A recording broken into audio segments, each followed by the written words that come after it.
Bu,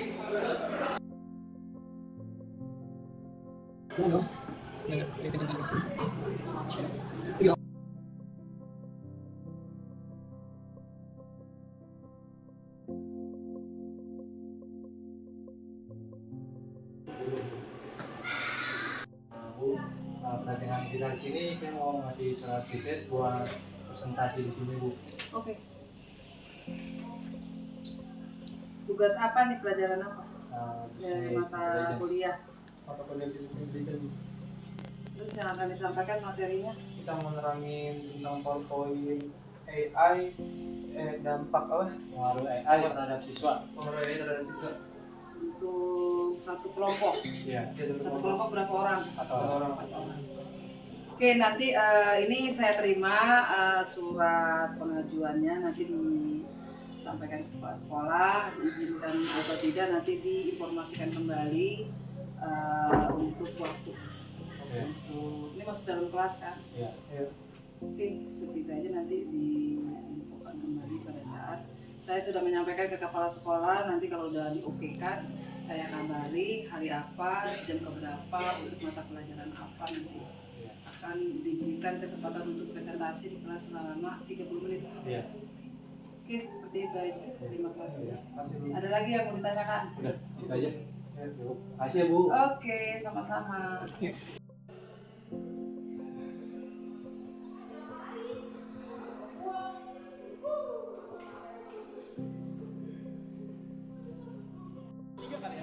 Kagak udah. Iya.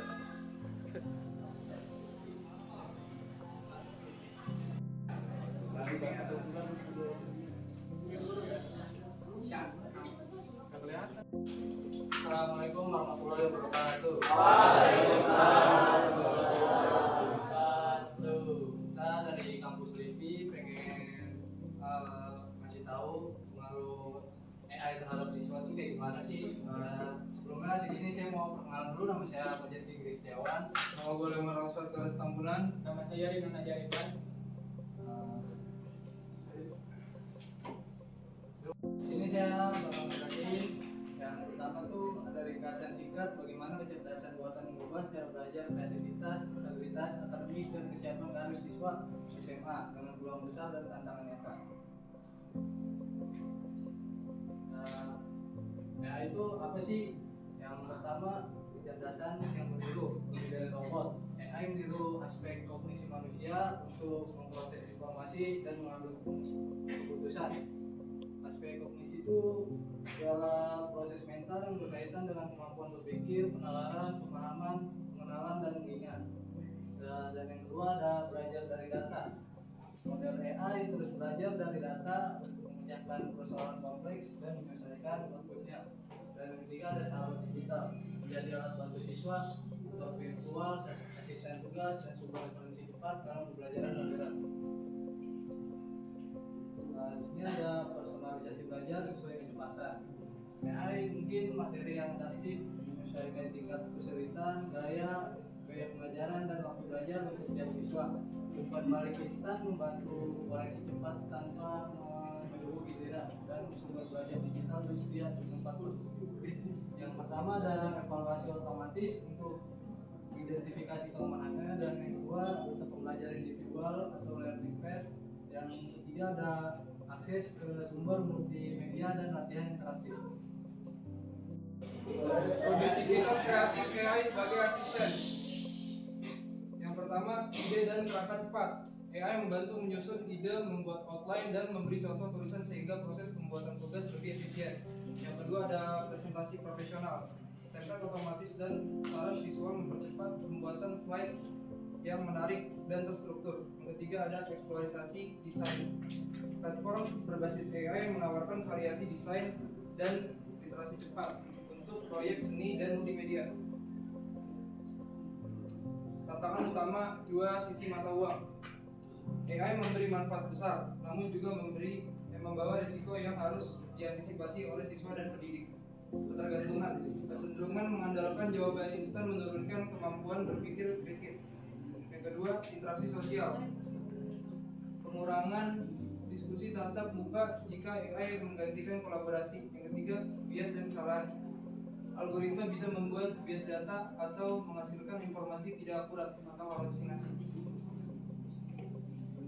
Integritas dalam era generatif. Yang pertama, verifikasi konten. Selalu cek kembali fakta dan sumber, jangan menerima keluaran AI tanpa validasi. AI sama dengan alat, bukan pengganti. Gunakan AI untuk mempercepat pekerjaan. Tetap pertahankan proses berpikir kritis dan revisi manual. Ketiga, etika dan orisinalitas. Hindari plagiarisme, cantumkan sumber dan kembangkan ide sendiri. Keberadaan AI ini bikin kita jadi makin pintar karena punya asisten pribadi, atau justru bikin kita makin malas berpikir kritis?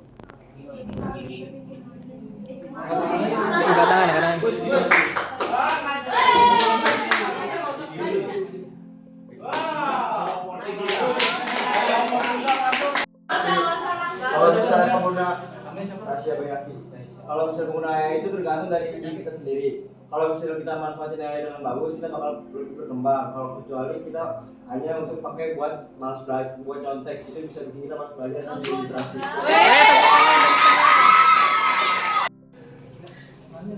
Oh iya. Di sini temen gue ada mau ngasih pertanyaan, yang bisa jawab gue kasih angst. Oke.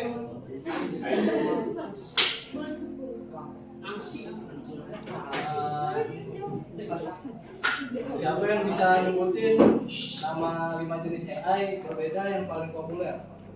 Yang bisa nggak? Yang bisa angkat tangan. Bisa angkat tangan. Nama Yuri.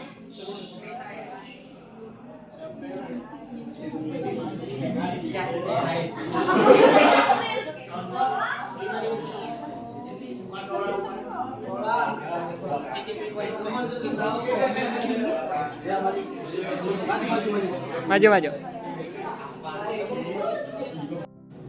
Ada 5 jenis AI terpopuler yaitu ChatGPT, Gemini, Dola, Cloud, sama DeepSeek. Kesiapan karir masa depan. Memahami AI menjadi keterampilan inti. Siswa harus belajar bukan hanya menggunakan, tetapi juga merancang dan menilai sistem AI. Dari konsumen menjadi pencipta, coding dasar, memahami data dan model sederhana. Kolaborasi antara manusia dan AI bekerja sama alat untuk meningkatkan produktivitas. Keterampilan lunak tetapi krusial. Komunikasi, kreativitas, dan etika. Langkah bijak pemanfaatan AI.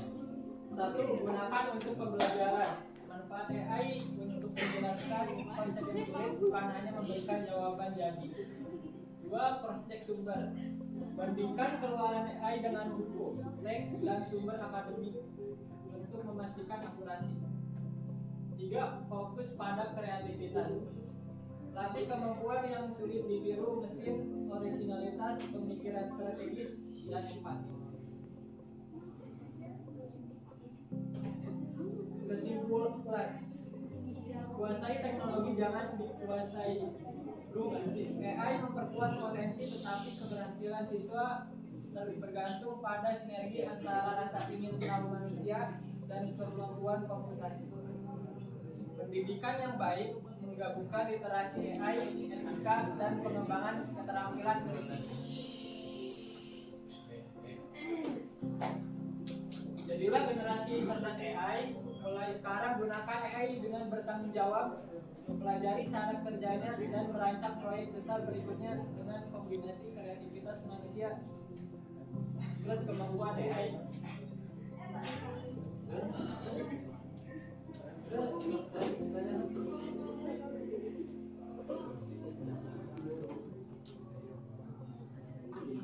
Ini ada pertanyaan lagi nih.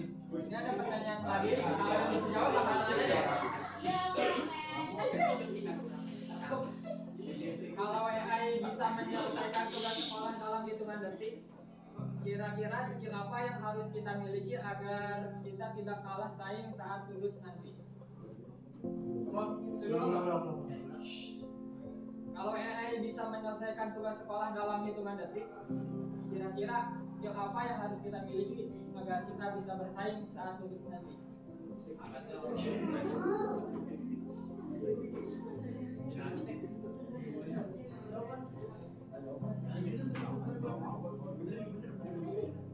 mau jawab nggak?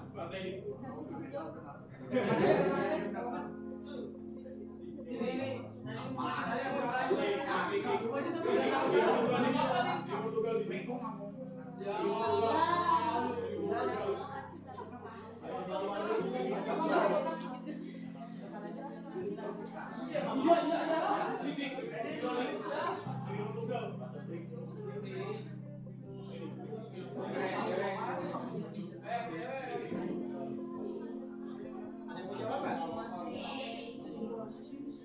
Ganti dah.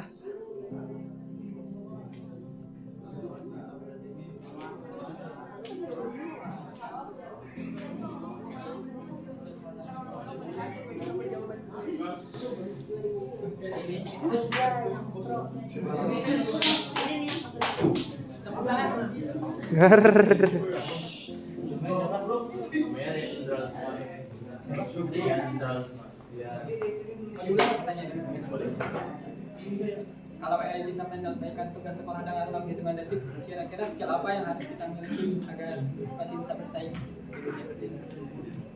Untuk di dunia kerja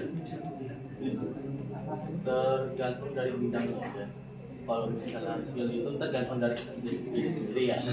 Jadi kan kalau misalnya bisa menemukan jawaban sepanjang lebar itu, mungkin kita bisa menemukan jawabannya lebih singkat daripada AI yang lebih panjang. Jadi lebih contohnya kayak di bidang matematika tuh kan, kalau misalnya di AI itu kan tertulis tuh panjang gimana cara ini. Tapi kalau misalnya orang yang ahli dalam matematika cuma gerakin tangan mungkin bisa. Oh iya, tepuk tangan.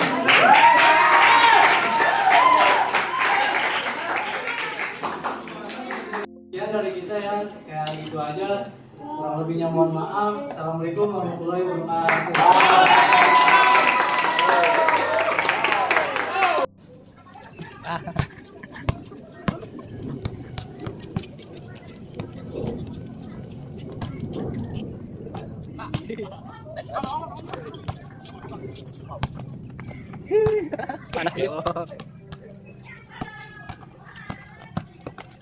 Aduh, emang salah.